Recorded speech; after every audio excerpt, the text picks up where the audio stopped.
Gia de Guzman nagpakitang gilas na sa Japan. Papalit kay Gia sa Creamline, Romero o Galanza.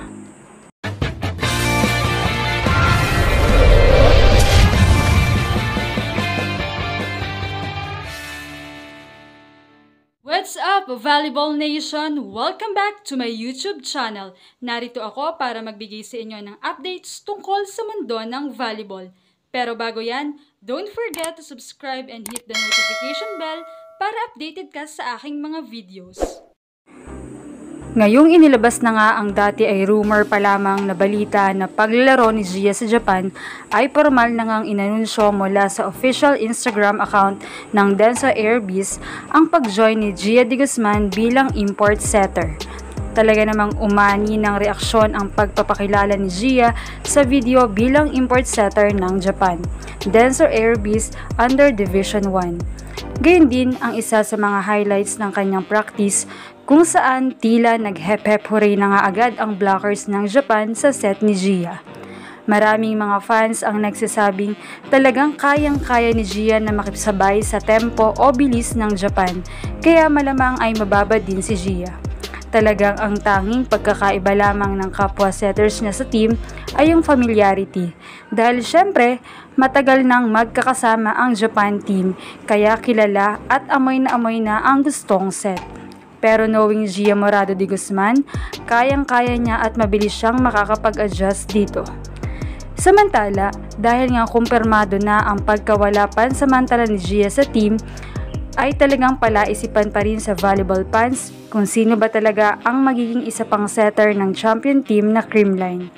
Ayon nga sa mga matatalis na mata na fans, ay madalas daw makita sa IG story si Mafe Galanza, ang kapatid ni Gemma Galanza. Kaya baka raw ito ang papalit. Subalit ayon naman sa iba ay nakikitraining lamang daw si Mafe dito at may kailangan daw gawin sa Manila, kaya dito rin nag-stay.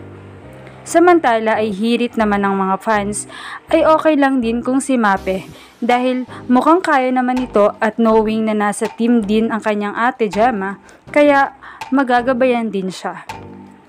Subalit maingay o matunog din ang pangalan ni former team captain Louie Romero ng Adamson. Noon nga ay nag-anunsyo ito na gagamitin niya ang kanyang last playing year para sa Adamson. Subalit nito lamang din ay may lumabas na artikulong kasama si Louie Romero sa mga hindi na maglalaro sa Adamson. Nakilala rin natin si Romero bilang setter na Gia Morado prototype at ayon din mismo kay Gia ay magaling ito. Sa isang interview kay Louie Romero ay talagang idol niya si Gia.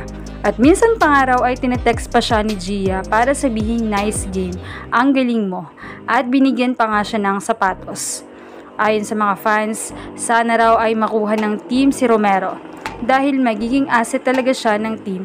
Subalit hirit ng iba ay mukhang secured na ito sa ibang team dahil sa partnership.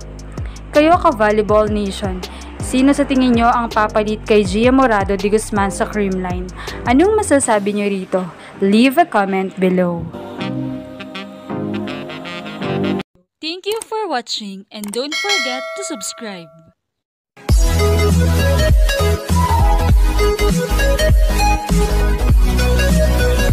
back.